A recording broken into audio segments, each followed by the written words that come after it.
Entonces empezamos. Si hay alguien más para ser admitido, lo admitiremos a futuro. Espera que hay más.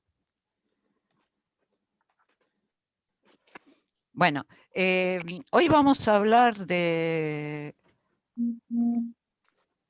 Siguen apareciendo gente. Hoy vamos a hablar de la unidad de Barbour. Si ustedes se acuerdan, Nietzsche decía de él mismo que era póstumo. Si hay alguien que es póstumo de verdad, es este señor que nació hace mucho tiempo, en 1920, el 1008. Es una persona que murió en 1929 y que tiene una suerte de revival a fines del siglo pasado y a principio de este. Se llamaba Avi Barbour y me interesa menos hablar de Barbour hoy que hablar un poco de lo que Agamben saca de Barbour, que sí me parece que es algo que les puede llegar a importar a la hora de estar haciendo el trabajo. Una cosa de la... Ya voy. Voy, hijo, voy.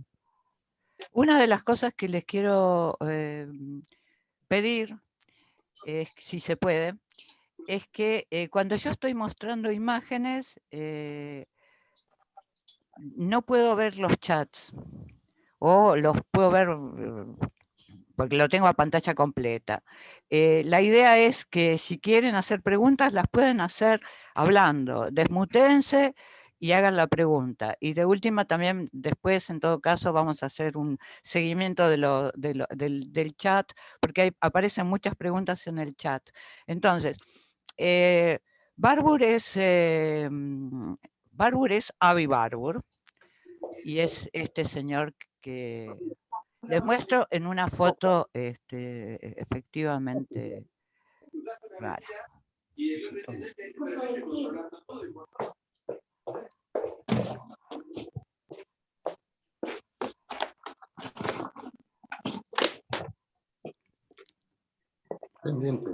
la foto es rara, ¿saben por qué?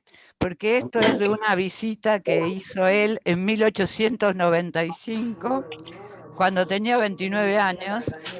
Perdón, profe, creo que no se ve lo que está mostrando. ¿No? No se ve. No, wow. No se ve, profe. Espera, ¿no? Qué problema. Javi, ¿sabemos por qué no se puede ver?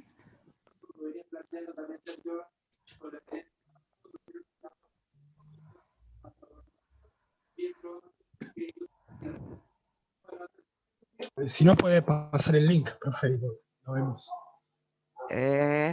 Bueno, esperen un minuto que...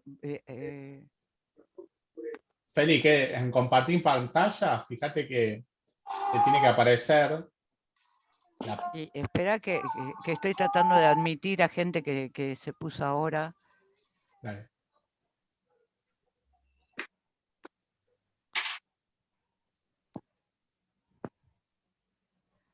Bueno, y ahora esperen a ver si puedo mandar esto de otra manera.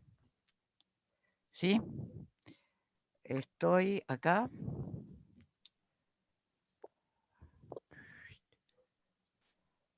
Si tenés la carpeta abierta con las fotos. Sí, sí, la tengo. Ahí está, ahora sí. Ahí está. ¿Sí? Ahí está. Bueno, perfecto. Vamos. Ahí se ve. Busqué algunas imágenes de Barbour que son de las más raras. Estas son las que mandó Fleckner para el libro.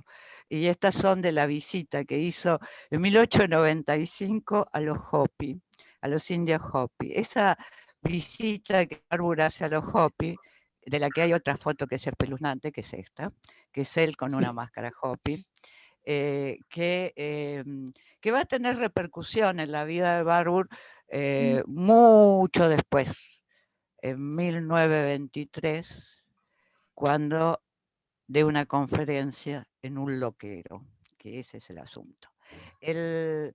La vida de Barbour es una... yo les decía esto de que era póstumo, porque fundamentalmente en la época en que él trabajó, y trabajó en un círculo muy chiquito, en un círculo en Hamburgo que él mismo creó, a expensas de su familia, que eran unos banqueros muy ricos, y que le permitió fundar una biblioteca que se llamó Biblioteca Barbour, y que generó un centro de estudios con un montón de gente que terminó siendo muy famosa después o contemporáneamente a él. Eh, pero hay algo que sí es cierto y que dice Martin Barke por ahí, que es que Barbour, mientras estuvo vivo, publicó una serie de ensayitos, bastante cortos todos, pero que no tuvieron demasiada repercusión más allá del círculo en el que él trabajaba. Es, en rigor, lo que se llaman las obras completas o la primera edición de las obras completas es en el 32, es decir, después de que se muere. Y sin embargo, a finales del siglo pasado y a principios de este siglo, se lo reivindica como un teórico y sobre todo como un teórico de la imagen. Por lo cual es muy claro que sobre imágenes anduvo toda la vida, trabajó con imágenes todo el tiempo y lo único que podría uno discutirle es que sea un teórico, porque Barbour escribió muy poco y de las pocas cosas que escribió a nivel de teoría, ustedes tienen en la bibliografía una traducción que hice yo del prólogo, de la introducción que él hace a un trabajo con imágenes que se llama Atlas Mnemosyne, y hay unos pequeños, casi unos aforismos, que también podría considerarse obra teórica. El resto es práctica con imágenes. Eso me parece interesante. Barbour jamás definió nada de lo que hoy los que trabajan Barbour dicen que inventó teóricamente. Y por esa indeterminación, quizás hoy tenga lecturas tan diversas, porque ustedes van a ver, y en el programa están los textos, lecturas muy contradictorias de Barbour. Por un lado, es un adalid de la posmodernidad porque estuvo trabajando todo el tiempo tratando de saltar fronteras. Y las fronteras de las que estuvo tratando de saltar, y eso sí es verdad, eran las fronteras disciplinares de la época. Y es por eso que el texto de Agamben que les propusimos como lectura para esta clase se llama Barbour y la ciencia sin nombre. La ciencia sin nombre de Barbour quizás tenía nombre en esa época y un poco antes, pero sí él estaba trabajando en zonas liminares, en zonas de frontera, tratando de desterrar lo que él llamaba la policía de fronteras, esas que no te dejaban pasar de una disciplina a otra disciplina. Es por eso que es muy difícil catalogarlo y tiene rasgos que lo ligan a lo que se llamó, y esperemos que haya dejado de llamarse posmodernidad, en el sentido de que también hay en la posmodernidad una especie de vía libre entre las ciencias, la interdisciplinaridad, la idea de la transdisciplinaridad, jugando como baluartes para la construcción de nuevas formas del saber. Y por otro lado tenemos lecturas que lo hacen deudor de Freud, lecturas que lo hacen deudor de Nietzsche, la tradicional es la que la hace deudor de Burckhardt, y de esos tres podemos tener razón para decir que sí es deudor de los tres, en distinto nivel. Por otro lado, tenemos lecturas que lo emparentan con Deleuze, por ejemplo, la de Huberman, que además de Freud usa Deleuze para hablar de Barbour, y tenemos lecturas en general la de los alemanes que están trabajando hoy en lo que se llama Barbour House, que tiene que ver esto también con una situación epocal. En el momento de la toma del poder por los nazis, bueno, subieron democráticamente, el instituto, la biblioteca Barbour, que estaba en Hamburgo, es trasladada a Londres y ahí se funda lo que se llamó el Instituto Barbour y sigue funcionando. Y por otro lado, en Hamburgo, mucho después, se fundó lo que se llama Barbour House y esa está funcionando ahora muy fuertemente con un montón de gente que está interesada en Barbour y más que nada interesada en los estudios sobre imagen, y esta gente reivindica un Barbour aufkläruniano, un Barbour ilustrado, para decirlo con la palabra que usamos nosotros para hablar del Aufklärung. Como ven, la posmodernidad y la ilustración no se llevan demasiado bien. Hay distintas lecturas de Barbour y ese Barbour que indefinió tanto y que además fue un hombre de su época y un señor que nace en 1866, que estudia en ese ambiente, evidentemente iba a estar atado a algunas cosas que tienen que ver con los temas que en su época eran recurrentes. El evolucionismo, por un lado, cierta... Y además por algunas cuestiones que tienen que ver estrictamente con la vida del señor, aunque a mí no me gusta hablar de un autor en términos de vida, es claro que Barbour pasó por la Primera Guerra Mundial, eso para él fue un shock. Barbour tuvo una vida... Disculpe, profe, sí, tenemos compañeros que están tratando de entrar al Zoom. pero bueno, decime, porque acá no me salen. Eh, Pero tengo que abandonar la pantalla completa. Javi, ¿no podés hacerlos entrar vos?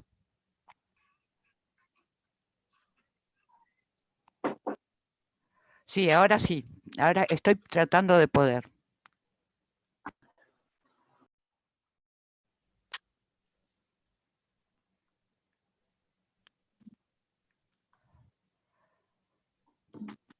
Si hay alguno más, avísenme porque yo no lo estoy viendo, ¿sí? Listo. Si algún...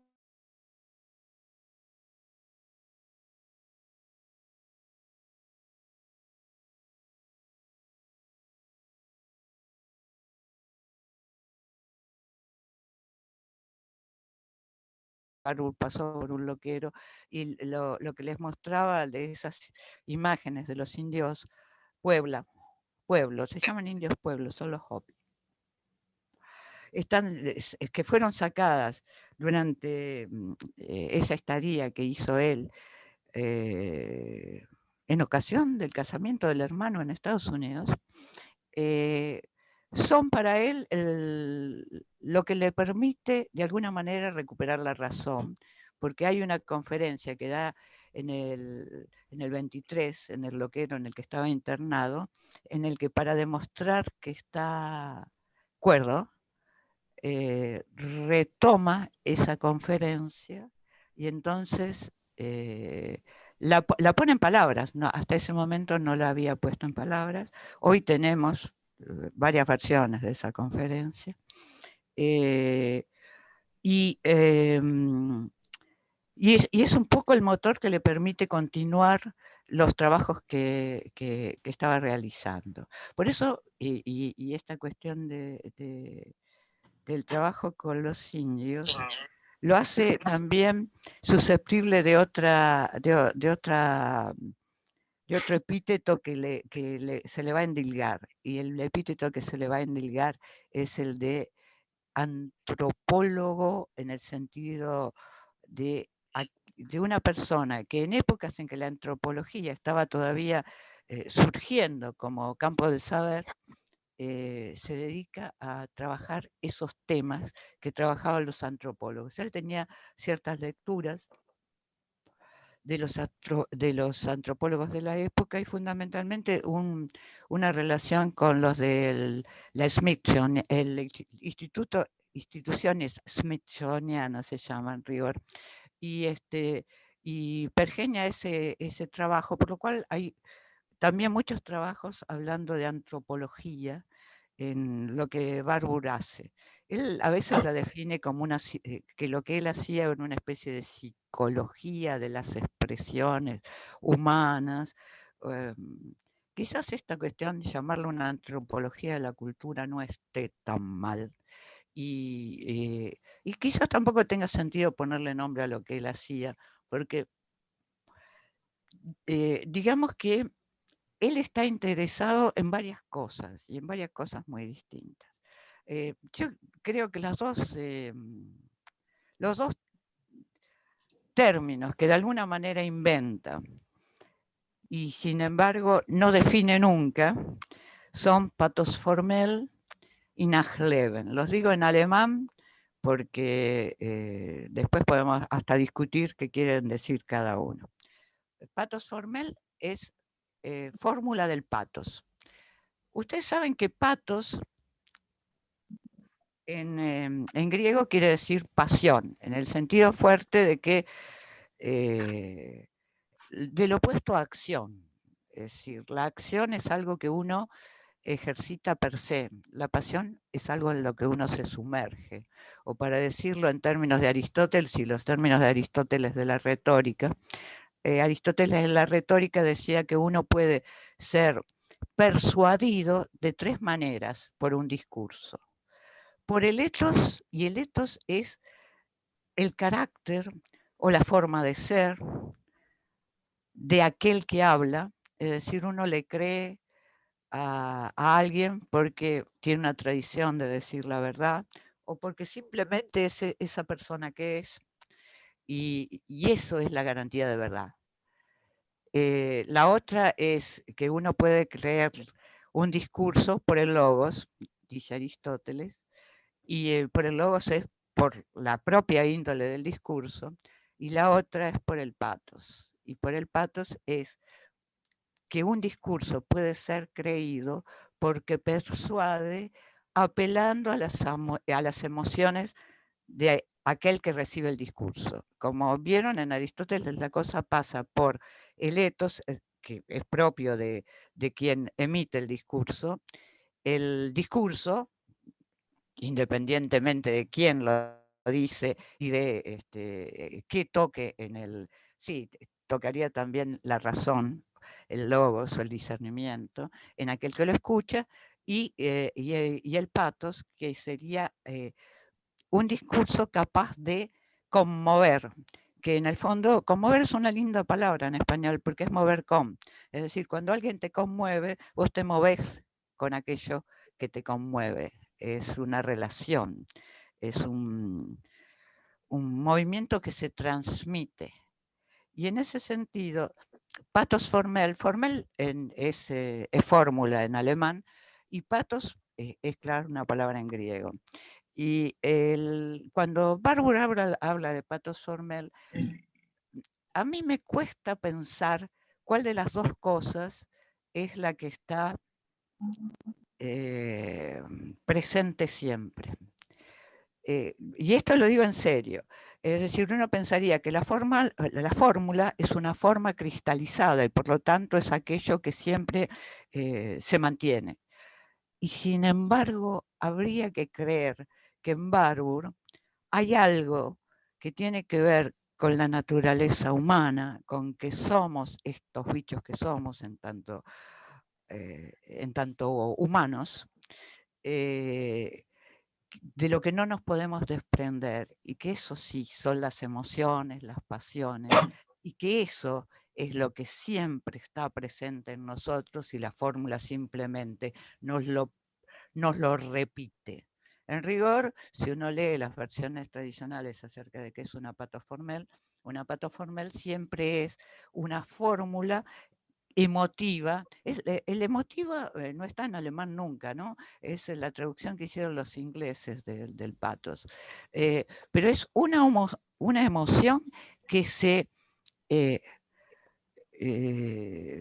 cristaliza en una forma y esa forma tiene vigencia suprahistóricamente, para no decir transhistóricamente, que en este caso sería lo mismo. No es que sea histórica en el sentido estricto del término, porque tiene historia, porque en esto que están viendo ahora, que es un Cristo descendido, hay un momento en que esa imagen emerge, pero a su vez esa imagen tiene paralelos con otras imágenes que pueden ser muy lejanas en el tiempo. Las pathos formel migran en el tiempo y migran también en los lugares, es decir, hay una migración espaciotemporal de las fórmulas del pathos.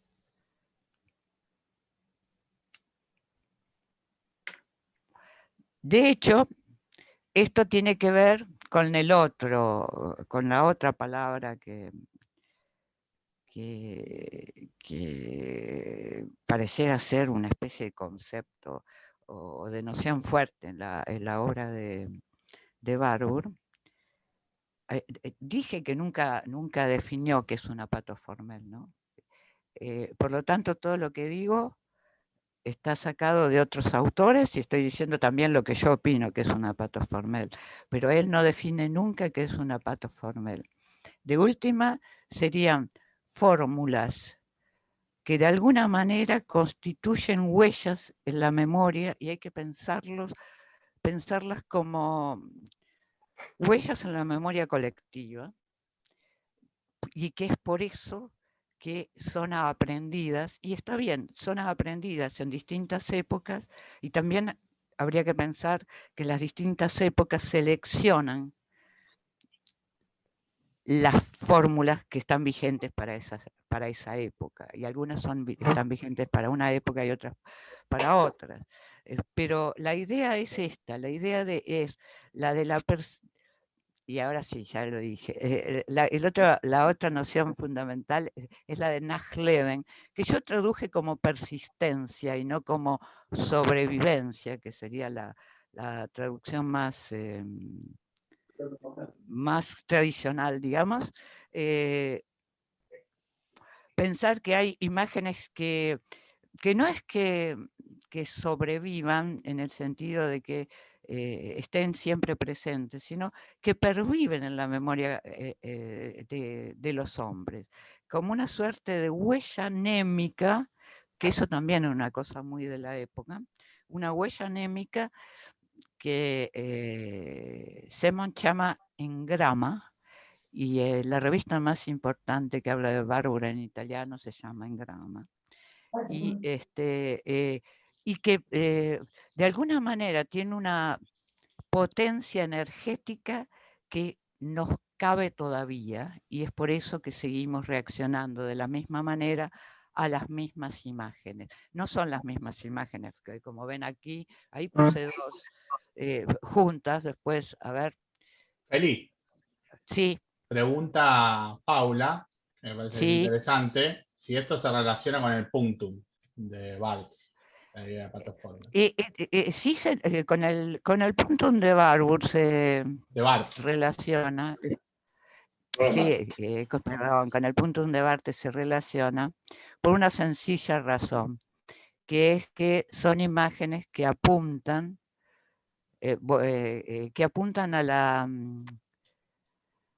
a la sensibilidad y no a otra cosa. Es decir, no tiene que ver con el significado. No es Cristo el que está muerto en la fotografía que recién veíamos. En el cuadro sí es Cristo. Es una imagen de Cristo muerto, inventada por alguien, pero en la otra es otro el que ocupa ese lugar. Y son imágenes que van a la sensibilidad más que son del campo de lo sensible, no son del campo de lo inteligible. De alguna manera es ese ámbito incierto que Barbour buscó siempre, una suerte de campo medio, de espacio entre, lo llamaba así, de un espacio intermedio entre la racionalidad y lo no racional en nosotros, que lo evidencia en un montón de cosas. En casi todos los escritos habla de polaridades. Y esas polaridades están dadas por la magia y el intelecto, o la magia y la matemática, para hablar en términos del Renacimiento, el medioevo y la nueva mentalidad que nacía en el caso del Renacimiento, pero en general es siempre entre dos formas muy, muy extremas. Y él cree que hay un puente, un espacio intermedio, y estas imágenes servirían para eso. Además de que las fórmulas del Patos claramente servirían para algo más, que es que para crear lo que él llama un espacio de pensamiento, un Denkraum. Un espacio de pensamiento es algo que me permite lidiar con lo más arcaico que tenemos todos encima, en tanto hombres, pero que nos da un espacio para que podamos convivir con ello. Por ejemplo, Barbour trabaja mucho sobre la idea del miedo y la idea de que una imagen puede constituir un espacio que me separe de ese miedo primal y originario y que yo pueda soportar una situación a partir de esa distancia. Y esa distancia es la que me va a permitir convivir con el miedo, o como una frase que suelen decir que dijo alguna vez. Barbour tiene un problema, que la mayoría de las cosas que parece que dijo no las dijo, o las recopiló alguien, pero no las escribió. Entonces, estás ahí, pero no me haces nada, que es una traducción al español rioplatense de una de las frases que se le atribuye a Barbour, es decir, la imagen de algo que produce miedo permite convivir con ese miedo. A ese miedo no lo superamos, porque va a seguir estando en nosotros, pero de alguna manera ese espacio de pensamiento permite constituir lo que se llama cultura. Es decir, además de lo natural en nosotros, el miedo, habría un campo que se abre, que es el campo de la cultura, y esa distancia con respecto a lo originario se constituiría por estas fórmulas, estas formas que tienen los hombres de lidiar con el mundo, de manera tal que podamos convivir con los horrores que el mundo nos trae, porque a veces el mundo es horroroso. En rigor, él trabajó nada más que 2 patos Formel. Una es la primera que les mostré, y la es esta, que es la de la ninfa. Las primeras, en rigor el trabajo, la de la ninfa y la del cielo estrellado. La otra la podemos rearmar en función de pensar las imágenes del sacrificado, que de alguna manera después, que de Penteo a Cristo muerto, es un poco lo que mostré antes. Esta es la de la ninfa. Y para que vean la pervivencia de la imagen, va esto, que espero que se vea.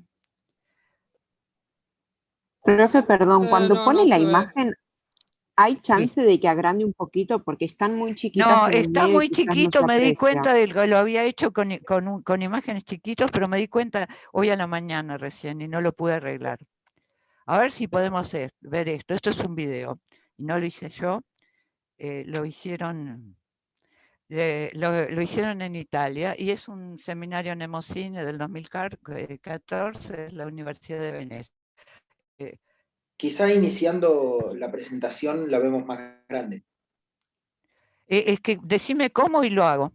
Ahí arriba a la izquierda. Un poquito más a la izquierda del todo. Donde dice desde la diapositiva actual. Ahí sí. Es que ahí la hice, lo estoy pasando desde la dispositiva actual. ¿Esto lo están viendo? A ver si, espera, a Feli, ver si lo Feli. ve más grande. Ahí, ¿Sí? ahí está Ahí perfecto. está. Ahí está más grande. Ahí está. Feli, cualquier cosa, si no, yo lo tengo el video. Lo paso yo si querés. Bueno, no, esto se supone que ahora lo cargue y lo vemos, Ah. pero es simplemente algo para que lo vean en términos que no lo hice yo. Ahí van a ver una imagen de Barbour, que es la del Barbour oficial, no la del que tiene una...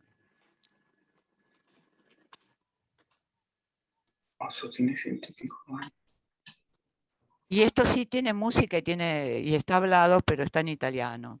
Pero la idea es la idea de la ninfa. La ninfa es la muchachita que él encuentra en un cuadro de Ghirlandaio con la ropa al viento. Para él es una imagen del movimiento muy fuerte y está trabajado con una moda de la Casa Valentino muy posterior a la ninfa de Barbour.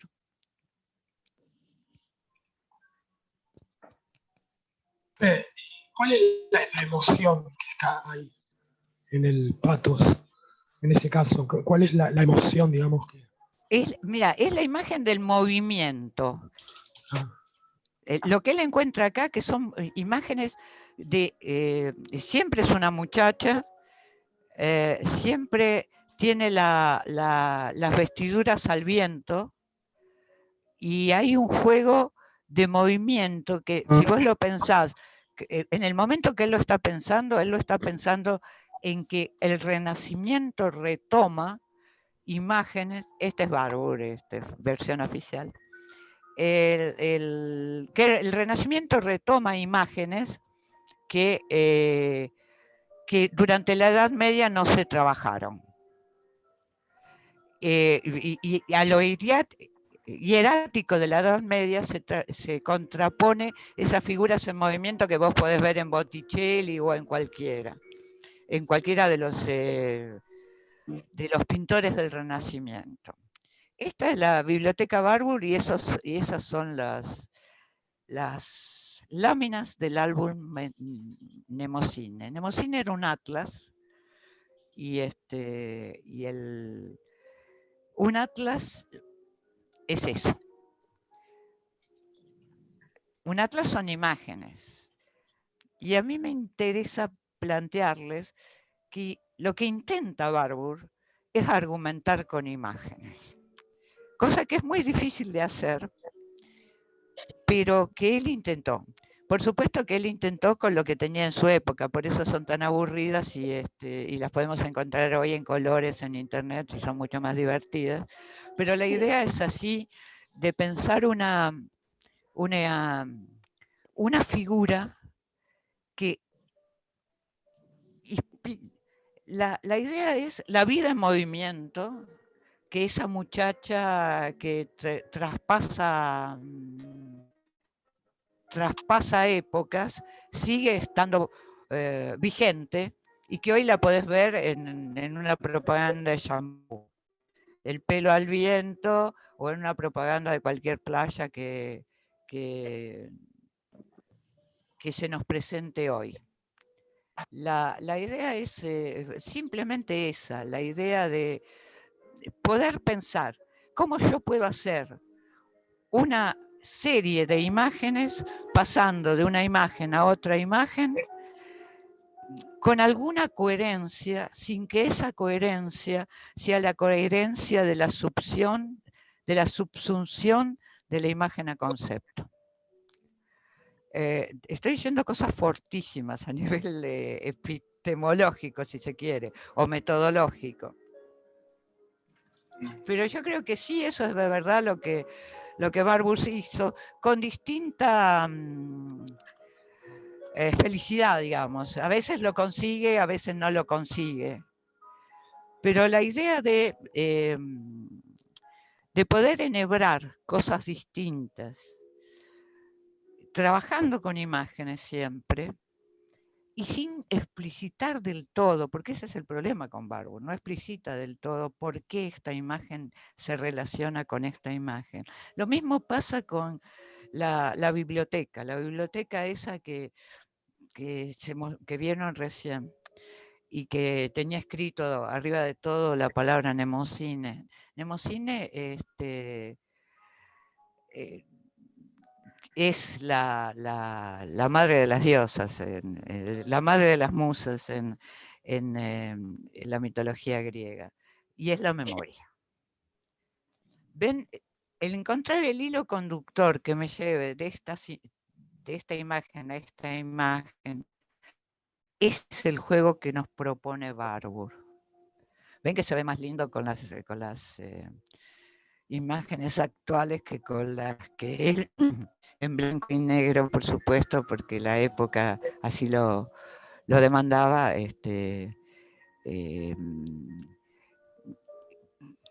hacía, ponía en paneles que le servían, ¿saben para qué? Para dar conferencias fundamentalmente.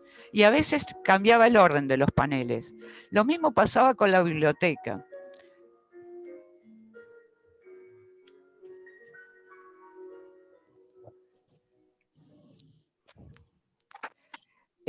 Hay una cosa que siempre dijo Barbour, y esto habría que verlo, y yo empecé por la réplica en contra,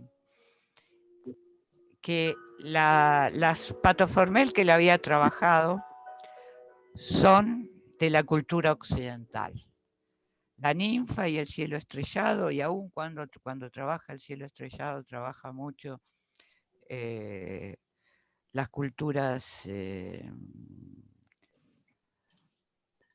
árabes sobre todo.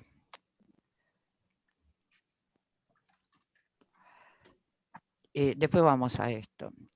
La idea es pensar. Vamos a comer. ¿Puedo? ¿Sí? Profe, y en el Felisa, cielo, Sí. mutea a todos porque hay alguien que está preguntando por su cena, y no creo que sea algo que por lo menos podamos responder nosotros. No, por la cena no podemos. Falta la masita. Y no sé quién es. Sí. ¿No? Es que no quiero mutearlos a todos, porque quiero que si alguien quiere preguntar algo, me pregunte. Pero hable el micrófono. Están Sí, Ariana. diciendo en uno de los grupos que hay chicos en la sala de espera para entrar. Aprovecho antes de que me muteen. Bueno, para espera que avisar. él cuente.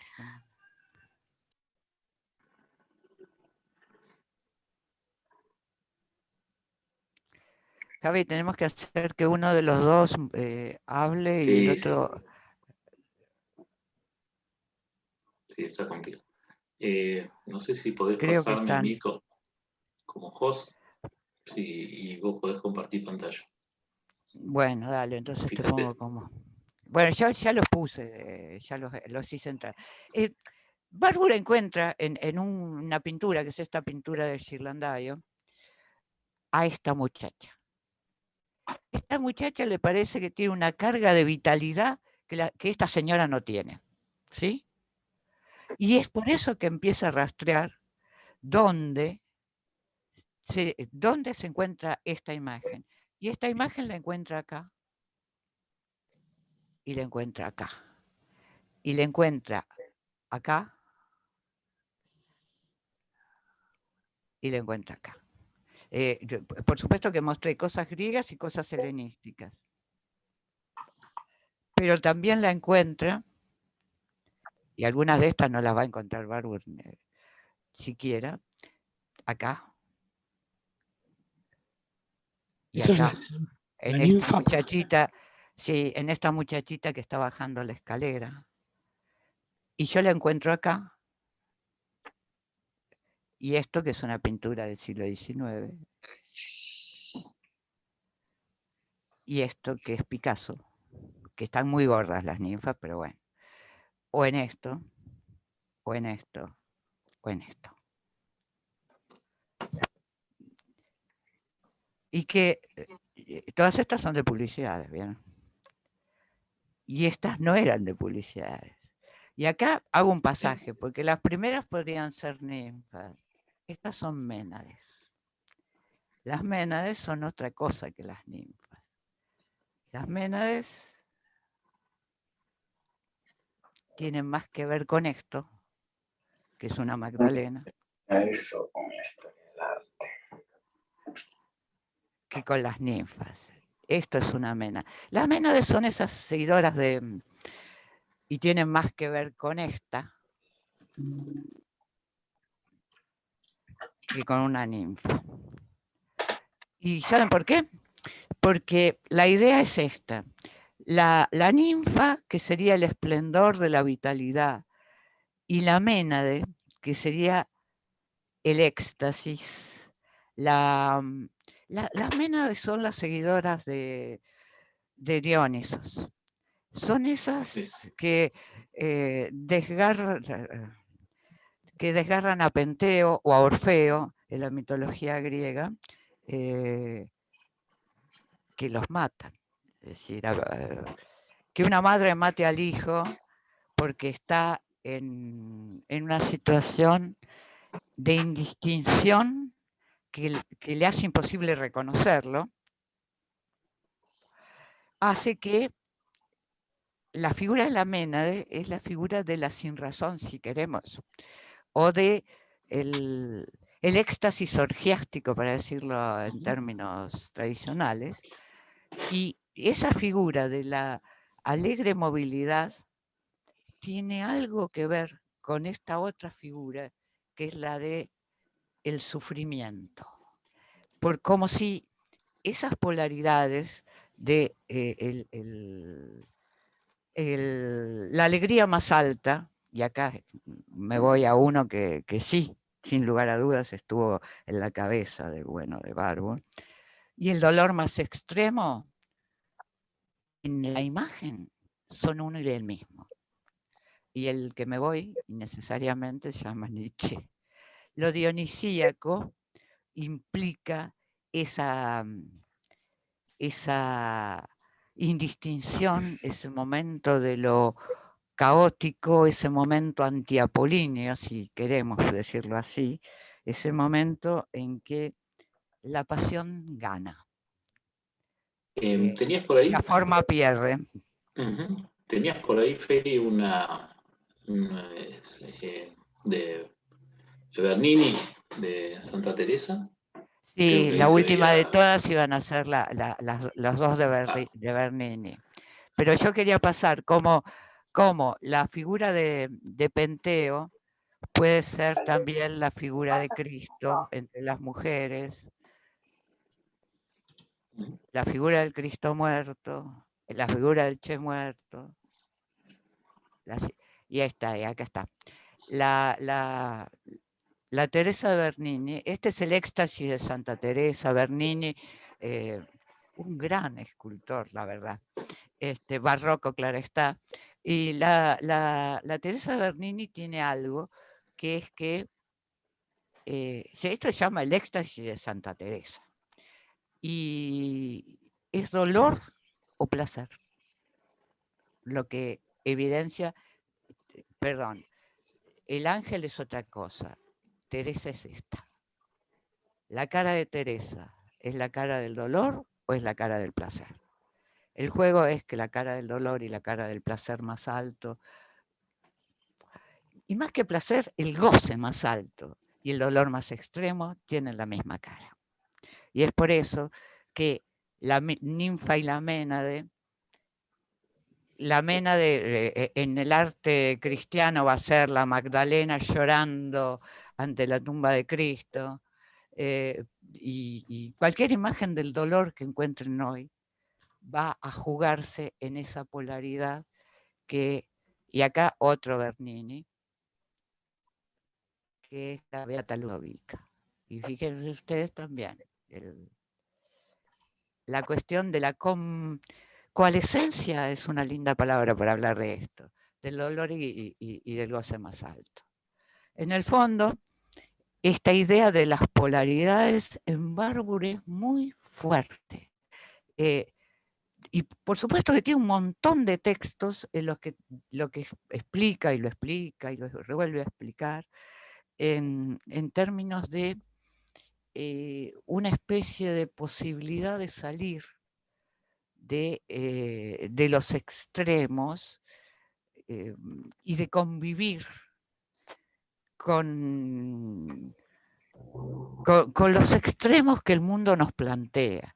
Y entonces hay trabajos de Barbour que son más o menos interesantes, primero porque presentan momentos en que hay polaridad en lo que él está trabajando.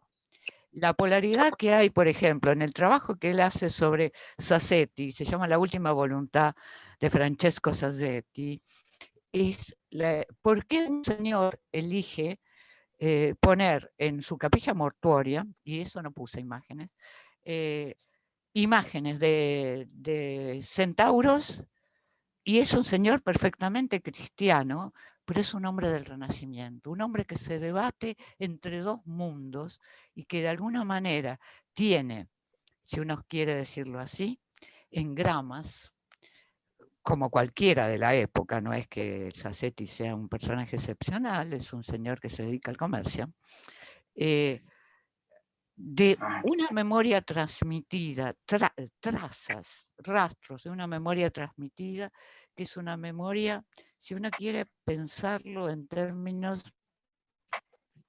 de evolución humana, y tiene a su vez rasgos inevitables de un momento que emerge, que es el momento del Renacimiento.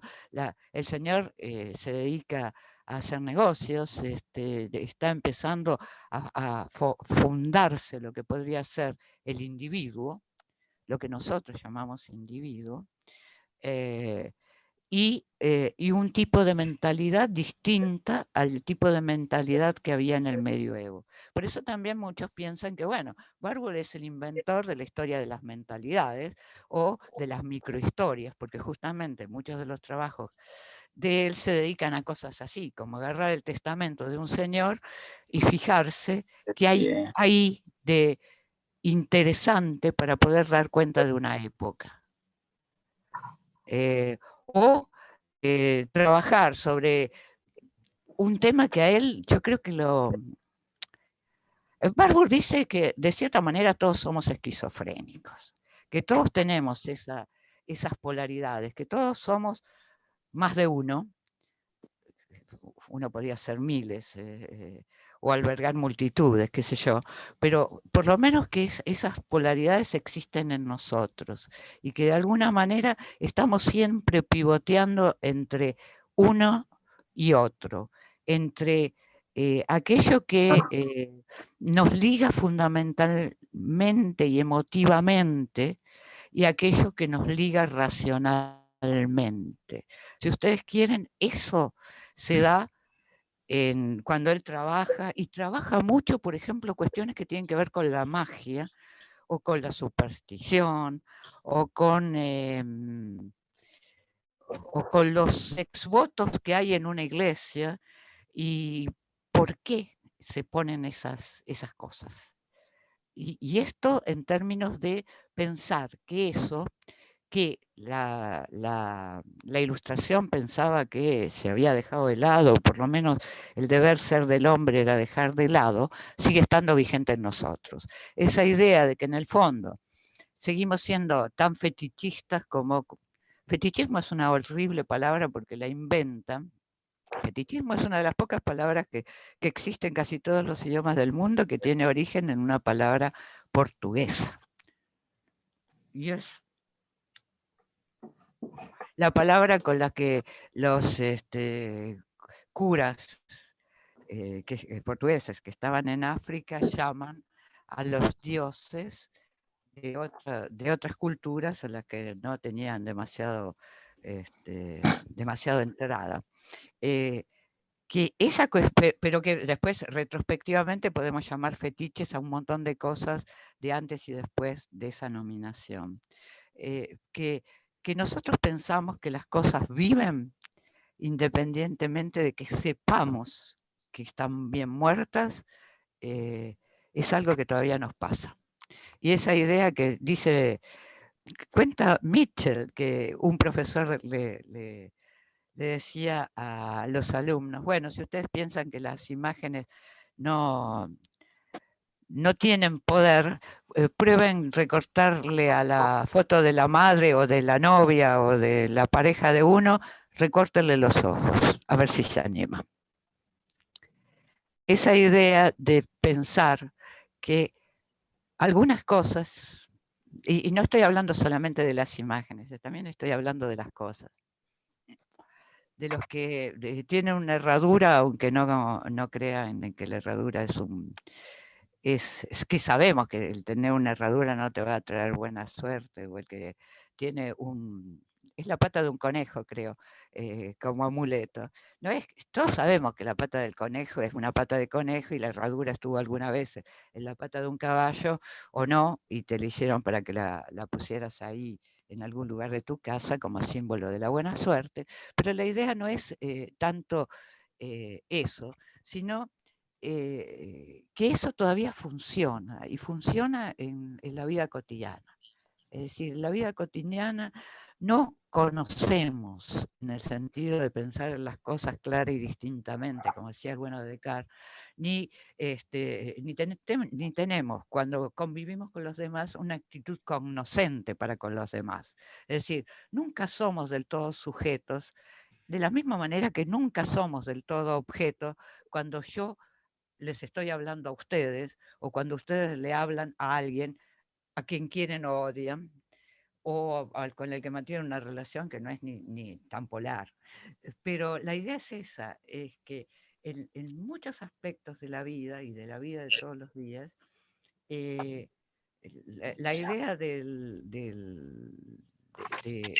que aquello que del logos, para decirlo con lo que yo dije antes de Aristóteles, no funciona. Y funcionan otras cosas. Y la emotividad sigue siendo un factor fundamental. Y la idea de la pasión como algo que me borra a mí como sujeto, porque me avasalla. Los griegos, todos los filósofos griegos estuvieron pensando todo el tiempo cómo enseñorearse de las pasiones, porque la única manera de convivir con las pasiones era siendo dueño de las mismas. Y acá la idea es otra. Es pensar a la pasión como algo interesante, por lo menos, como algo importante, seguro, pero como algo interesante porque está metida en la vida de los hombres y funciona. Entonces, la idea de la pervivencia de las imágenes, aun cuando Barbour tuvo una época de opacamiento total, incluso ahí nomás, después de muerto, en el 32 sacan los discípulos de él, Gertrude Bing sobre todo, la obra completa de Barbour, que ahora se está sacando de nuevo con una versión mucho más afinada. Pero no tuvo repercusión inmediata, y uno lo ve porque, primero, el Instituto Barbour, que es la versión de la biblioteca que se trasladó a Londres en el 44, los que estuvieron en el instituto siguieron pensando en líneas que no tenían que ver estrictamente con lo que Barbour hacía. Es decir, hay un señor que es muy famoso en los libros de historia del arte, que se llama Ernst Gombrich, que dice algo de Barbour, además de decir que Barbour vivió siempre en un laberinto y que no pudo salir de ahí, cosa que creo que es cierta, y que hay muchas cosas de la vida propia, esa relación entre la racionalidad y la irracionalidad es algo que es propio, que él vivió en carne propia, pero que fundamentalmente creo yo que fue desconocida, sobre todo por la línea que siguió a Gombrich en los estudios en el instituto. Porque, claro, Gombrich dice, bueno, ¿qué le pasaba a Barbour para ser actual en los 60, por ejemplo, que es cuando él escribe? una enorme biografía de Barbour. Tenía una concepción psicológica muy ligada, muy antigua. Ahora, esa concepción psicológica muy antigua en los 60 resulta que ha renacido en la contemporaneidad vía la neurociencia, por un lado, y por el otro lado, todos los pensadores que reivindican la inoperancia. Y por eso ven acá. Es decir, el pensar que también la pasión es una actividad, el pensar que la no acción es una actividad, es algo que está recorriendo la mayoría de los filósofos contemporáneos. Y en ese sentido, es alguien que estaba ligado a su tiempo, y es por eso que se lo puede chatar, se le puede endilgar que era evolucionista, sí. Darwin había sacado el libro sobre la expresión en los animales, que para él es un libro, para Barbour es un libro fundamental. Porque en el fondo él estaba pensando en que esa ciencia que Barbour, que Agamben dice que no tiene nombre y es una psicología de las expresiones humanas en la cultura occidental. Y acá hago hincapié que el único trabajo en que él no trabajó la cultura occidental, y que ahí sí quizás la pifia bastante, y Friedberg tiene un encantador ensayito que se llama algo de Orbay, porque es el lugar donde trabajó. La idea es que Patos en Orbay, porque la idea es que el único trabajo en que él no habla de la cultura occidental estrictamente, aun cuando en otros, como ya les dije, por ejemplo, cuando trabaja El cielo estrellado, trabaja mucho sobre las cosmologías árabes y las formas que tenían los árabes de entender los cielos, y eso está ligado mucho a la astrología. Y en el texto sobre Lutero, que es un hermoso texto, y yo creo que es la primera vez que alguien se pone a trabajar imágenes de propaganda en la historia de los estudios sobre imagen, es un trabajo sobre la propaganda que hicieron los luteranos y los antiluteranos en imágenes para pelearse a ver quién tenía razón.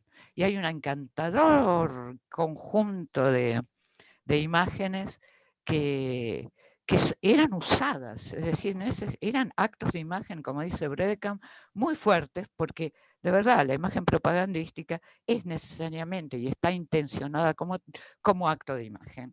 Pero el único lugar donde no trabaja la cultura occidental es en la conferencia sobre los indios. Y ahí yo decía que Friedberg tiene quizás razón, porque él enfrenta la cultura de los indios pueblos con las anteojeras de lo dionisíaco y lo apolíneo. Y ahí sí uno lo puede catalogar de etnocentrista, porque de verdad, cuando él dice que no hay ninfas en una cultura que no sea la occidental, y es por eso que le rastrea a los griegos y no se va a buscar imágenes de ninfas en los egipcios o en las civilizaciones de la Mesopotamia, también porque no las hay. Pero cuando trabaja con la cultura de los indígenas de Norteamérica, él va con las anteojeras de Nietzsche. Nietzsche es, yo creo que una fuerte presencia en Barbour. Yo creo que también Freud es una presencia. A veces, cuando uno lo traduce, se da cuenta de que está usando las mismas terminologías que está usando antes y o después el bueno de Freud. Y eso de pensar una solución de compromiso en un momento en el que uno tiene que optar entre dos polaridades. Él piensa que hay siempre soluciones de compromiso. Y eso sí tiene que ver con esa otra tradición. Y la idea de pensar, quizás esto lo nota Agamben, la idea de pensar al artista como un sismógrafo. Él dice eso de que Burckhardt era un sismógrafo. Burckhardt es un señor que tiene varios libros sobre el Renacimiento. Y él dice que Burckhardt era un sismógrafo, en el sentido de que podía sentir, porque el sismógrafo es esa maquinita que te permite detectar movimientos que andan por ahí. Y yo creo que de verdad hay algo que está subyaciendo, pensando que el intelectual o el artista es una suerte de sismógrafo que siente, en el sentido de que no que conoce, sino que siente estas formas de energía en potencia que están inscriptas en la memoria, y uno podría pensar que también hay en Barbour algo de lo que después se va a llamar la memoria colectiva. Eli, Porque sí, está ahí- pensándolo en términos colectivos y no en términos individuales. Sí, Javi. ahí creo que hay alguien para entrar. No sé, están diciendo ahí. A ver. Y por otro lado, se me escucha, ¿no? Sí. No, pensando Yo te escucho. en esto de la memoria colectiva, lo que dice Ginsburg sobre el aporte de Darwin, ¿no? También. Sí, por eso yo dije, se lo pueden tilgar Claro. de evolucionista, y claro que se le pueden tilgar la cuestión del evolucionismo. Es así, no hay otra.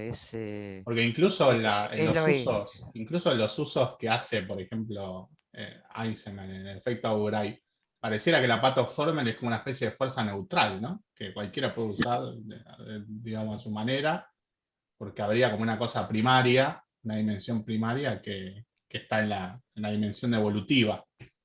Por eso, porque yo proponía acá, y acá ya entramos en la cuestión de la interpretación. Uno puede pensar en Barbour como un historiador, uno puede pensar en Barbour como un antropólogo. Yo creo que son dos corrientes que se dan de patadas entre sí y que las dos están presentes en Barbour. Por un lado es un historiador que cuando empieza a agarrar, que cuando piensa en esto,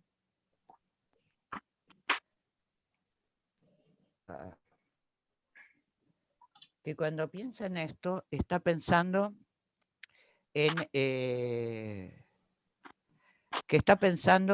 estrictamente, bueno, yo tengo esto, la muchacha de Ghirlandaio. ¿Cómo es que la muchacha de Ghirlandaio llega a ser pintada por Ghirlandaio cuando hay toda una tradición que además se ve en esta misma pintura? Esta mujer es hierática. Esta está en movimiento. Y entonces trata de buscar los hilos que ligan a esta mujer con las mujeres que aparecen en los relieves griegos. Y entonces hasta avisora que podría ser que el pintor hubiese visto esa figura en algún sarcófago, porque en Italia sarcófagos abundaban, y está buscando un hilo histórico. ¿Se entiende lo que estoy diciendo? Está buscando cuáles son los tapones que le van a él permitir unir esta muchacha con otras imágenes de muchachas que andan por ahí. Y entonces claramente puede pensar que hay un lazo. A veces es una imagen, o que cuando se trata de Botticelli leyó tal texto, y en tal texto está descripta de tal manera, y por lo tanto la dibujó de esa manera, o la pintó, porque Botticelli pintaba, aunque dibujaba mucho mejor de lo que pintaba probablemente. Es un gran trabajador de los relieves, de los contornos Botticelli, más que de la pintura por la pintura misma, ¿no? Y eso lo hace pero también tiene esa otra vertiente a la que yo me refería cuando hablaba de que en el fondo él cree que el bicho hombre, de la misma manera que Freud cree que el bicho hombre no tiene remedio, que estamos ahí entre lo que serían la cultura, que está presente en nosotros y que es parte de nosotros, y por otra parte, lo que el mundo de las pulsiones. Y el mundo de las pulsiones no lo manejas. Y no sos feliz en la cultura porque las pulsiones siguen estando. Y en ese sentido, la idea de pensar un mundo primal, como decía yo, donde los miedos nos acosan, donde la cuestión es que estamos siempre prestos a perdernos en ese mundo, y entonces no somos nosotros. Está presente siempre en Barbour, y entonces vos lo podés pensar en una trayectoria en lo que la memoria es la memoria evolutiva de la especie hombre, y entonces podés darle lugar a la idea de engrama, a la idea de trazas némicas, a la idea de una energía potencial conservada en esas trazas némicas que se despierta en cada hombre en distintos momentos de la historia. No me gusta la segunda, pero no niego que está. Es evidente que está en Barbour. Porque entre otras cosas, yo creo que lo que hace Barbour tiene nombre, y tiene un nombre, y se lo dio Kant, se llama antropología. No la antropología de los antropólogos que hoy trabajan en esa carrera que se llama antropología, sino lo que él había pergeñado como antropología filosófica. Es decir, las constantes de lo que son los hombres. Los hombres no son ángeles, entonces no pueden vivir en un mundo de deberes seres. El mundo del deber ser es el mundo de los ángeles, los hombres viven en otro mundo. Y yo creo que es una antropología en ese sentido fuerte, y es una antropología también porque tiene una idea de que hay algo así como una naturaleza humana que está presente siempre, hagamos lo que hagamos, y que en el fondo es la que siempre nos pone en conflicto con nosotros mismos. En el fondo también hay otra cosa. Barbour piensa que el retrato como forma pictórica es algo propio del Renacimiento y es un invento de la burguesía florentina.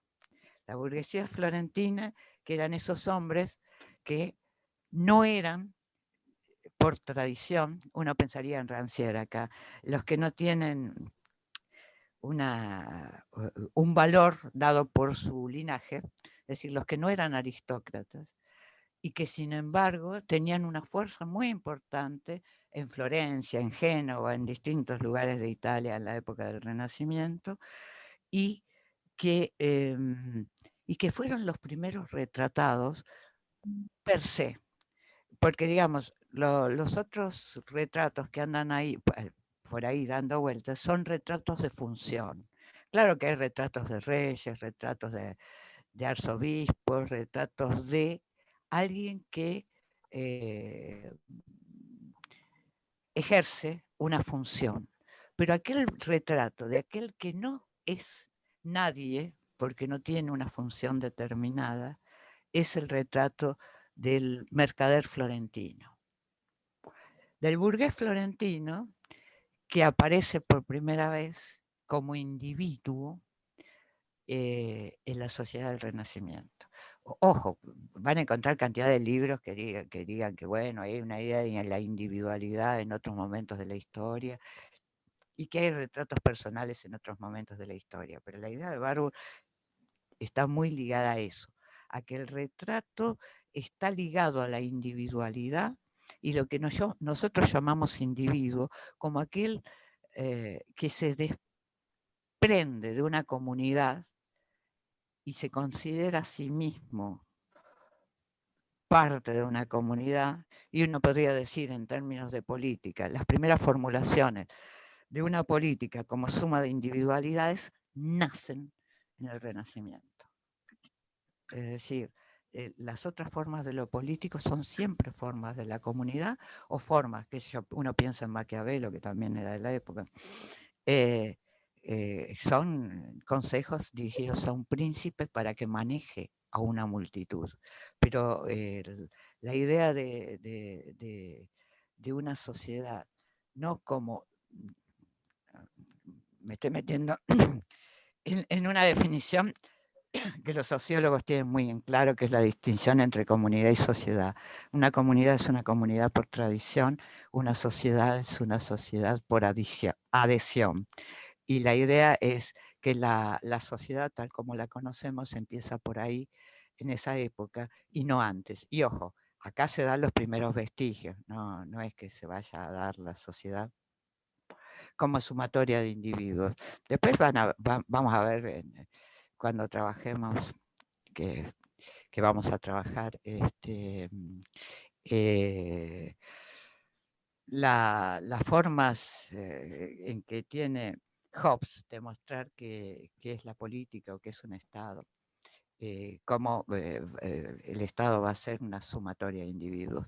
Pero tiene esas cuestiones. Yo creo que hay algunas cosas de Barbour a mí me parecen sumamente interesantes. La idea de la transdisciplinaridad, por ejemplo, a mí me parece interesante. Y esa idea de que alguien que empieza, la tesis de Barbour es sobre Botticelli. Trabajando, qué yo, historia del arte en el sentido más estricto del término, y que va eliminando límites, y en los paneles del Atlas Mnemosyne hay imágenes de toda índole. Hay postales, fotos de guerra, hay cosas que no son de la historia del arte. Y pensar también que quizás la tradición lo retoma hoy, porque justamente hoy se están trabajando imágenes desde perspectivas muy distintas y que no son imágenes del arte las que se están trabajando, aunque no se ligan las imágenes que ha hecho el arte en distintas épocas, pero se está trabajando imágenes de otra índole. Y él eso ya lo había hecho. Y quizás Uwe Fleckner piensa que esa idea de la argumentación con imágenes y de la idea de trabajar imágenes distintas de distintas épocas le pudo haber venido de la enorme cantidad de publicaciones que había en su época que hacían eso, montaje de imágenes. Porque en el fondo lo que es el Atlas Mnemosyne es un montaje de imágenes. Y ese montaje de imágenes tiene que tener sentido per se. Si uno quiere pensar una manera de trabajar con imágenes, y acá voy a hablar de una cosa que no tiene nada que ver con Barbour, que es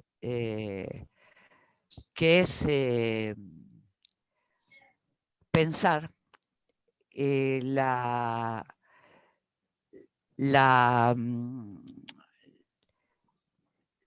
pensar qué metodología se podría usar para trabajar con imágenes. Y ahí remito a un texto de Agamben que no está en la bibliografía, pero si alguien lo quiere, lo subimos. El texto es el trabajo que se llama sobre el método de Agamben. Cuando Agamben dice explícitamente que lo que él hace es una arqueología o una paradigmatología y que está fundado en Barbour. Y que lo que él hace muchas veces no es necesariamente trabajar con imágenes, sino trabajar de una manera que en el fondo él saca de Foucault. La arqueología lo Foucault, la arqueología es eso que Foucault inventó y desechó rápidamente, y me parece bien que la haya desechado, porque, bueno, algo hay que hacer. Porque Foucault es un tipo que toda la vida se la pasó cambiando de ámbito, es decir, pensando otra cosa de la que estaba pensando ayer. Y Agamben no. Pero la idea es pensar algo que sí está en la arqueología de Foucault, que es pensar lo singular.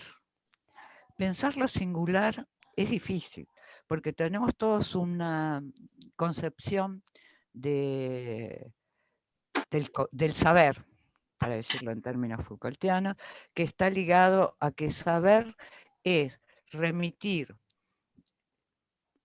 el caso al tipo, la coyuntura a la estructura, las cosas a las categorías. Conceptualizar o categorizar quiere decir subsumir. Y cuando dije el caso al tipo o el espécimen al tipo, o cuando digo la coyuntura a la estructura, estoy hablando de formas más contemporáneas a nosotros de pensar el saber.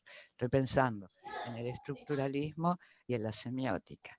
Y cuando uno se planta y dice, como dice Foucault en la arqueología del saber, que a los enunciados hay que trabajarlos en su singularidad y en su materialidad, y lo que hay que hacer es armar cadenas de enunciados, Agamben liga eso al trabajo que hace Barbour con las imágenes. Barbour nunca piensa que una imagen remite a un modelo, en el sentido de que yo puedo subsumirla bajo un modelo, que puedo pensarla como espécimen de un tipo. Porque si estamos pensando que esto de las ninfas o esto de los dolientes o que esto del cielo estrellado es pensar que cada una de estas imágenes es que puedo mostrar un montón, son especímenes de un tipo, la estamos pifiando mal. Son singularidades que conservan su singularidad y sin embargo hay un hilo que las mueve, que nos mueve para que podamos ligarlas entre sí. ¿Se entiende la diferencia con las formulaciones que yo estaba tratando? Lo dije muy resumidamente de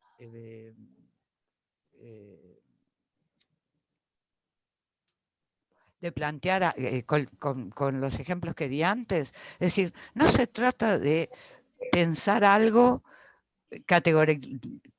categorizándolo, no se trata de pensar que hay un concepto de ninfa y algunas se ajustan y otras no se ajustan al concepto de ninfa. No se trata de pensar estructuralmente, no se trata de pensar semióticamente, se trata de dar cuenta de la singularidad de cada una de estas manifestaciones y mantenerlas en su singularidad. Un poco sería la idea de pensar que la mejor definición de alguien no es esa que liga al algo diciendo, bueno, esto es, y ahí digo, la ninfa es una mujer que lleva las vestiduras volando al viento, y entonces la defino por género próximo y diferencia específica, bueno, siempre cuando esté formulada de una manera visualmente potable o literariamente potable, sino que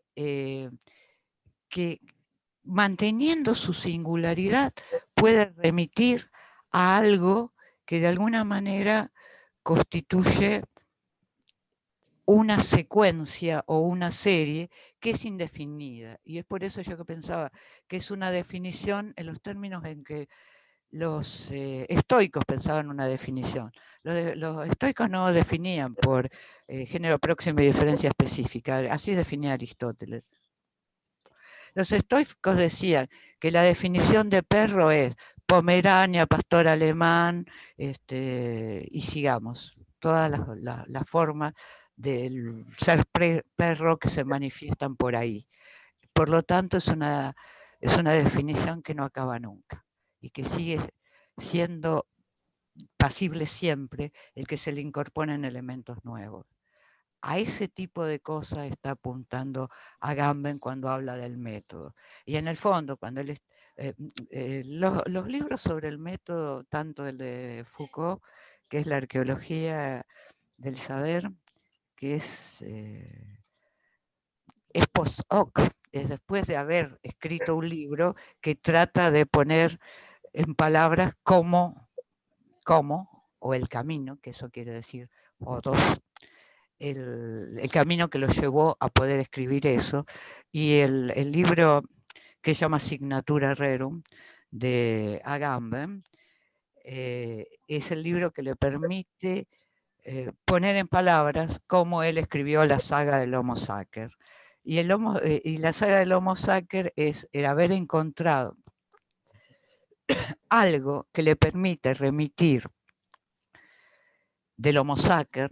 El Homo Sacer es en la tradición del derecho romano alguien que liminar, alguien que no está ni vivo ni muerto, porque es alguien que se consagró a los dioses, pero que no perdió la vida.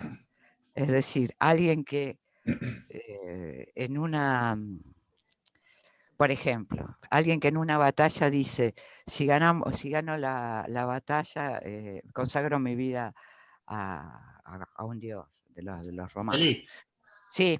Acá hace una pregunta Paula, que te la leo porque no la podés leer, que dice, si yo armo una serie y hay una relación cronológica, ¿es ponerlas en categoría? Quería hacer una serie con cómo No, fue es una relación cronológica.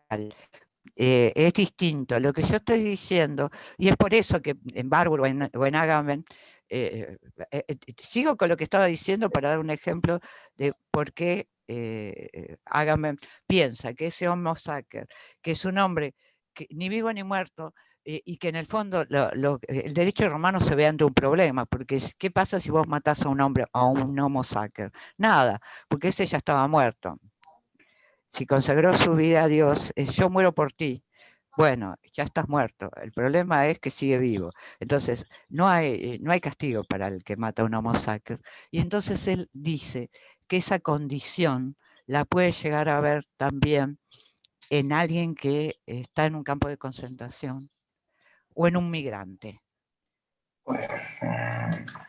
No es cronológica porque, bueno, son situaciones en momentos distintos de la historia, pero a su vez hay un hilo que le permite anudar una cosa con la otra. En el caso de Barbour, cuando él habla de la migración en el tiempo y el espacio de las imágenes, uno podría pensar que hay unas migraciones que son migraciones históricas. Inevitablemente uno piensa, sí, las cosas de los griegos pasaron a los romanos casi sin modificaciones. Algunas hay, pero no tantas. Por ejemplo, un italiano del Renacimiento tenía a la vista eso. En la época de la invención de la imprenta y antes, cuando se pudieron hacer grabados, aún las primigenias xilografías o después los aguafuertes, los grabados en cobre, ahí hay una migración que uno puede rastrear históricamente. Y puede rastrear históricamente. Nosotros sabemos que las primeras imágenes europeas que llegan a América son grabados. Y no son grabados españoles, son grabados hechos en Amberes, en los Países Bajos. Y llegan acá. Ya había una especie de protoglobalización del mundo. Y había lugares que hacían determinadas cosas. Y eso se difundían, esos grabados se difundieron en toda Europa y a veces eran grabados de obras de pintores conocidos que se grababan para difusión. Y a veces no, a veces eran piezas que para la historia del arte no tienen demasiada importancia. Pero bueno, la idea es que hay una forma de la migración que es rastreable en el tiempo y en el espacio. Ahora, la cuestión es si yo pienso que hay una naturaleza humana que está fundando, o por lo menos que es propia de la cultura occidental, esas migraciones van a tener también con la constitución de una memoria evolutiva, que es la memoria evolutiva de la cultura de Occidente. Y esas migraciones van a tener lugar o no, dependiendo de... yo creo que hay también ciertas imágenes que en determinada época pueden ser muy eficaces y otras, y que otras épocas son ciegas para verlas. Por eso pienso que hay que lo de la migración está ligada inevitablemente ahí al anacronismo. Anacronismo es una palabra que no me gusta para nada, pero que también se dice mucho con respecto a Barbour y que se dice mucho con respecto a los pensadores más contemporáneos que trabajan Barbour. Como ustedes saben, el anacronismo es el pecado mayor que puede cometer un historiador. Eso lo dice Lucien Febvre en el libro ese sobre Gargantúa, el autor de Gargantúa y Pantagruel. La idea es que si uno hace anacronismos, uno entonces está dejando de hacer historia. Y es por eso que el bueno de Ginsburg, que me parece que tiene una lectura dual y por lo tanto bastante acertada, de Barbour, habla de dos vertientes del pensamiento de Barbour. Por un lado, esta vertiente del historiador y por otro lado, la vertiente que está tratando de ligar esas formas a una suerte de morfología, ¿no? No, es que morfe quiere decir forma, Santi, no puedo decir esas formas a una forma. A una suerte de tratamiento de las formas en términos de ligarlas a ellas a la memoria. Y acá entramos a una memoria que es la memoria de la especie. Y que Barbour, así como tal, no lo dijo nunca, porque nunca habló de una memoria de la especie, sino de una memoria de Occidente. Es decir, los occidentales estamos ligados a una especie de historia, que no es historia, sino que es una memoria. Yo hago una distinción muy fuerte entre historia y memoria porque me parece pertinente. La historia es algo inmodificable. La historia como las cosas que ocurrieron, eso es así porque fue así. Ahora, la historia escrita es otra cosa, porque la historia escrita es un relato sobre las cosas que ocurrieron. Los alemanes y los latinos tienen dos palabras distintas para llamar esas dos historias. Y además nosotros hablamos de la historia de cualquier cosa. En ese sentido, la historia es un relato, y ese relato sí es modificable. Lo que no es modificable son los hechos son lo que son. Y a esta altura voy a decir una cosa muy anti-nietzscheana. No todo es interpretación. Cuando Nietzsche dice que no hay hechos, solo interpretaciones, bueno, no, lo real existe, che. Y yo creo que la historia, en tanto las cosas que ocurrieron, lo que pasó es inmodificable. La memoria cambia tan fácilmente y cualquiera de nosotros puede tener la experiencia. Lo que uno recuerda en distintos momentos de su vida es completamente distinto, aunque se trate de recordar lo mismo. La memoria es una especie de palimpsesto en que uno escribe sobre lo escrito. Se modifica todo el tiempo. Digo, estoy hablando de la memoria individual, pero también hablo de la memoria colectiva. Y estoy también pensando en que la memoria se instituye. La memoria es también un lugar del poder. La memoria se construye, la propia y la otra. La propia la construimos cada vez que tratamos de pensarnos. Y ¿Qué la pasa? colectiva, porque hay momentos en que algo que no tuvo historia empieza a tener historia. Y empieza a tener historia cuando se lo nombra. La otra vez, cuando Biden acepta que hubo un holocausto armenio, no es que no haya habido un holocausto armenio, llamémoslo como lo llamemos. A lo mejor la palabra holocausto, a los judíos no les gusta la palabra holocausto tampoco, porque el holocausto es una forma de sacrificio ritual griego, y está mal llamarlo holocausto. Pero si hay pero ya pensamos en holocausto en otro sentido.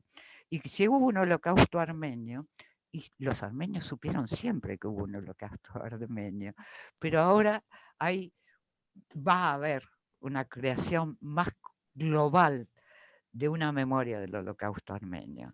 En ese sentido, la memoria se construye. Y vamos a ver con algunos textos de Bredeck en las próximas clases, cómo los mejores agentes para construir memoria son los monumentos públicos, las películas, las series, las formas que se tiene de llegar más o menos masivamente. Es decir, a esta altura ya los libros son menos forjadores de memoria que otras formas. Las imágenes son mejores formadoras de memoria, llegan más y sobre todo los que, yo dije los monumentos, pero los monumentos simplemente porque son públicos. Muchas veces las pinturas están en una colección, a veces estamos por ahí hurgando en archivos para encontrar imágenes, pero las que están ahí a la vista de todos, esas constituyen memoria colectiva. Y de quién se hace un monumento es una decisión política. En ese sentido, no pienso que la memoria sea fiel ni que la memoria sea indubitable. La memoria es de verdad el escribir sobre el escrito, el recrear a cada momento el pasado, mientras la historia es el lugar de lo fijo, de lo que fue, y en ese sentido es irremediable. Que la interpretemos de una manera, que la interpretemos de otra, sí, podemos interpretarla como querramos. No sé, yo creo que habría que tener algún cierto tipo de rigor epistémico para enfrentarlo. Pero sí, Mnemosine, el Atlas de Barbour, es un atlas de memorias, no es un atlas de historia, por eso no es cronológico. Y quería comentar algo acerca de la biblioteca. Yo no sé cómo ustedes tienen armada la biblioteca, pero Barbour armó la biblioteca que tenía en Hamburgo de una manera absolutamente rara para armar una biblioteca. Igual, mi biblioteca también está armada de una manera rara, pero en función de las circunstancias. A veces pongo los libros grandes en un estante porque es el único estante en donde entran. Pero él pensaba que la manera de disponer una biblioteca era encontrar que un libro a él le remitía a otro libro. Y hablo de remitir porque es una relación prelógica la remisión. No los ponía por orden alfabético, ni por orden cronológico, ni porque acá pongo a los griegos y allá pongo a los latinos. No, un libro de un griego podía estar al lado de un tratado de astrología árabe. ¿Por qué? Porque para él uno remitía al otro. La remisión es una suerte de relación rara. Yo diría que rarísima, pero la idea es, quizás uno, y le voy a decirlo en términos de alguien que no tiene que ver para nada para nada con Barbour, que es Wittgenstein. Hay cierta familiaridad. La familiaridad se construye, claro está, no es que haya familiaridades. No, nosotros las construimos, pero cierta familiaridad que me permite ir de una ninfa a otra imagen que a la que encuentro que tiene ciertas cosas semejantes. Y es por eso que Agamben habla de arqueología en lo que él hace, porque toma, ¿vieron las palabras y las cosas cuando Foucault habla de la época preclásica y habla de esa época que para él se da hasta el Renacimiento y después la otra, la época clásica, es la que empezaría con el bueno de Descartes? La época preclásica es una época que en el que el saber estaba ligado por similitudes, por analogías, por familiaridades, digamos, y no por otra cosa.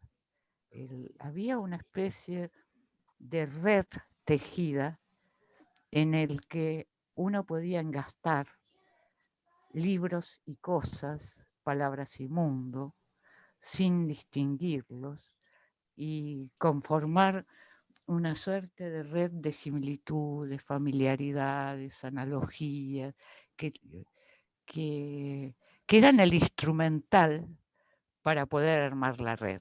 El saber estaba constituido por eso, y es por eso que Agamben defiende su noción de la arqueología. Y hay otra cosa que me parece que yo retomé, esta vez explícitamente e intencionadamente, que es que a veces uno aprende mucho por ejemplos, vía ejemplos. Y es por eso que yo pedí que pusieran el texto de Santi y el texto sobre... que nunca me acuerdo cómo se llama el chico que escribió el texto Brunetto. sobre el arroz. Brunetto. Santi, ¿cómo se llama? Brunetto. Sí. Me va a matar Brunetto, porque además fue alumno. Pero no sé, tengo alguna dificultad para recordar su nombre. Porque me parece que si ustedes tienen en cuenta que esos trabajos están hechos de la manera en que están hechos, ustedes los leen. Ojo, va a haber un montón de otros exemplas, se los decía en latín, porque se puede aprender viendo, leyendo, algo que se pone como ejemplo. No sé si estoy llevándolos a la mímesis, pero la idea es esa, la idea es que esos les pueden dar claves para poder hacer el trabajo que les vamos a estar pidiendo que hagan para poder aprobar la materia. Y me parece que es una buena manera de tratar de mostrarles. Yo no les muestro cómo se hace eso, les muestro ejemplos en los que eso está hecho y que eso puede ser fructífero para ustedes en el momento en que piensen en un trabajo. Y no sé, hay otras maneras de trabajar con imágenes, es innegable. Por ejemplo, es una buena manera de trabajar con imágenes, trabajar con oposiciones, imágenes que se oponen unas a otras. Y es también perfectamente válido. Pero bueno, era para mostrarles algunas formas de trabajar imágenes que pienso que pueden ser útiles. Y eso era un poco a lo que apuntaba la clase de hoy. Más que nada eso, porque, digamos, a mí no me interesa que ustedes sepan quién era Barbary, si tenía resabios de Burckhardt o si estaba ligado a esto o a lo otro. Me interesa la manera de trabajar de Barbour. Y si alguno tiene ganas de leer alguno de los escritos de Barbour, estrictamente hablando, qué sé yo, estos que nombré yo, el de la astrología, a mí me parece que es un precioso trabajo. Es un trabajo también de erudito, está lleno de citas de sermones de Lutero, algunos en alemán y algunos en latín. entonces puede llegar a ser arduo para leer. Pero realmente uno ve cómo funcionaban las imágenes de propaganda y dice, bueno, acá hay algo que me puede interesar, además de todo el lastre erudito, que es innegable en Barbour, eso es claro está. Pero se los podemos ir pasando, cualquiera de los textos de él, pero vamos a tener a futuro un montón de ejemplos y vamos a centrarnos en iconología política. Dije iconología. La diferencia entre iconología e iconografía, que creo que es lo que dice en el programa, es que la iconología la inventó un discípulo de Barbour que se llamó Panofsky, y que muy barburiano no era, aunque tenía ciertos visos, porque la iconología en el fondo tiene algo que ver con una especie de ciencia de la cultura en general, que uno podía tentar como el último paso de la iconología. Pero bueno, de esos ejemplos de iconografía política, lo que yo espero es simplemente que les sirvan como, a ver, andaderas, que queda horrible, pero bueno, como apoyo para los trabajos que les pedimos. Bueno, ¿alguna pregunta, gente?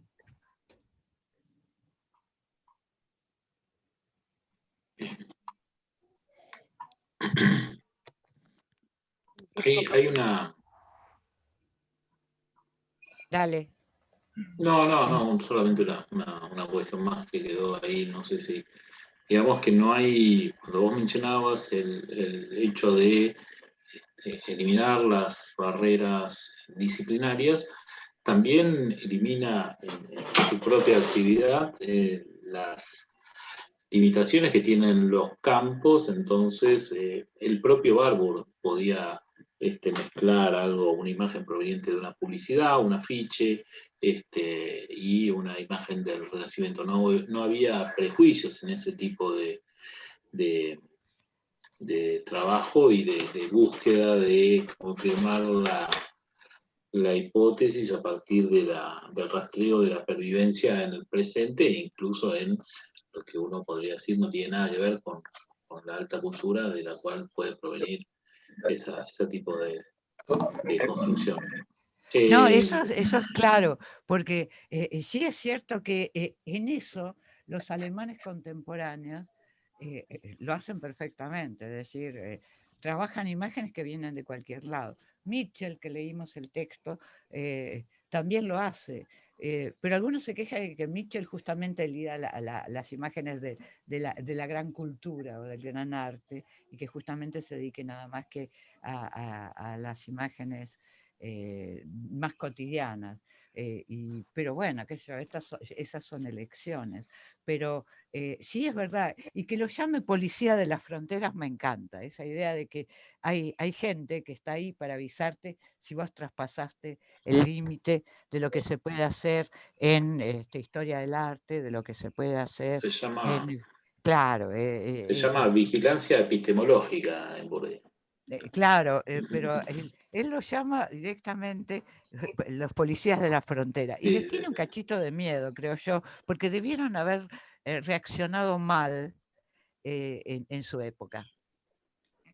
Es decir, decirle qué estás haciendo. Te estás pasando de campo, la idea de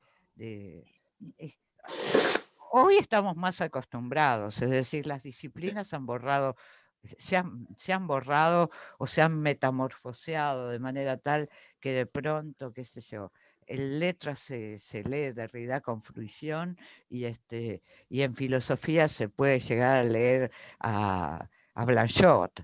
En la época de Barbour eso no pasaba. Aparte hay algo interesante también, que es tratar de pensar en términos de imágenes y no en arte, te permite no cometer un error muy habitual en la historia del arte, que es subsumir a las imágenes antiguas a la lógica del arte, ¿no? Del arte moderno. No solo la lógica del arte, lo que pasa es que en la época en que Barbour está escribiendo, lo que predomina es el formalismo. Claro. Y entonces el tipo está trabajando en contra de historias de los estilos, por ejemplo, Belfin, o qué sé yo. Digamos que lo único que le interesa es la forma, y en Pato Formel, cuando uno piensa una Pato Formel, no puede escindir forma y contenido. Queda claro que es una singularidad en que esta forma y este contenido están en una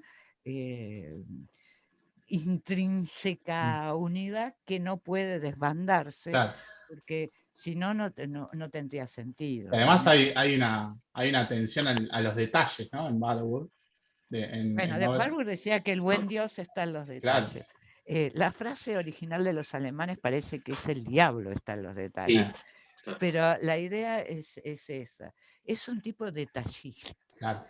Y ojo, fíjense ustedes, no sé si ya se leyó Ginsburg, pero para el bueno de Ginsburg, no sé si Dios, porque no creo que crea, pero la cuestión está en los detalles. En los índices, ¿no?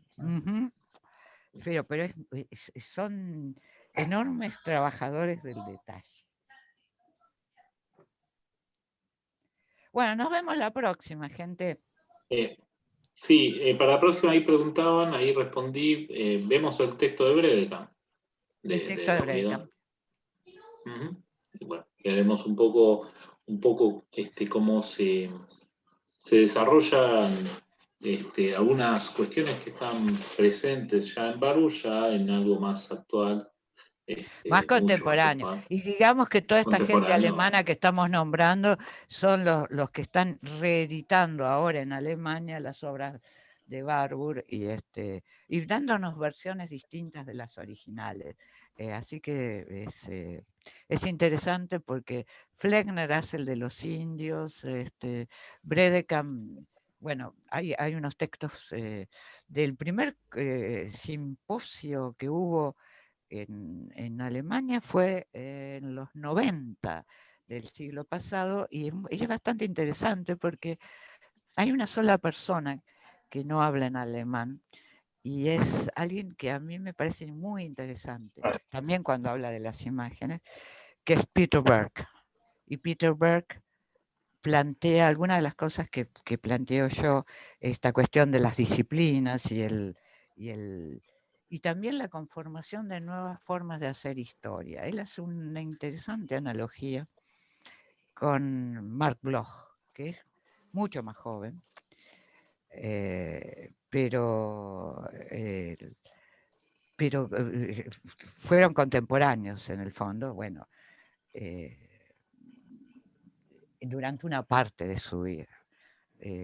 Bloch es un historiador y es también un detallista y es un medievalista y hay cosas que resuenan en la manera de trabajar de esa gente. Y yo creo que también hay cosas que resuenan de Barbour muy claramente en Ginsburg y en los demás, bueno, en todos estos que vamos a ver, seguramente hay cosas de Barbour.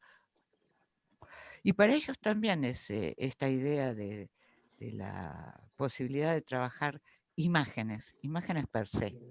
Imágenes porque son imágenes, y no porque pertenezcan a la alta cultura, ni porque sean parte de la historia del arte, ni porque sean nada. A veces se abren campos nuevos. Y es por eso que los alemanes inventaron eso que se llama la Bildwissenschaft, que es historia de las imágenes, no historia de la visualidad,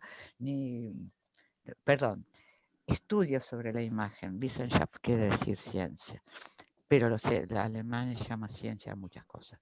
Saber de las imágenes, para decirlo en una palabra más que me cae mejor. Pero la idea es eso, trabajar imágenes, no hablar de algo que vaya. Por supuesto que hay cosas que van más allá que de las imágenes, pero es de alguna manera no plantearse la cultura visual. De última, la cultura visual es un post hoc de un trabajo sobre las imágenes. Eso es algo que se puede pensar a partir de un trabajo sobre las imágenes. Bueno, nos vemos la que viene.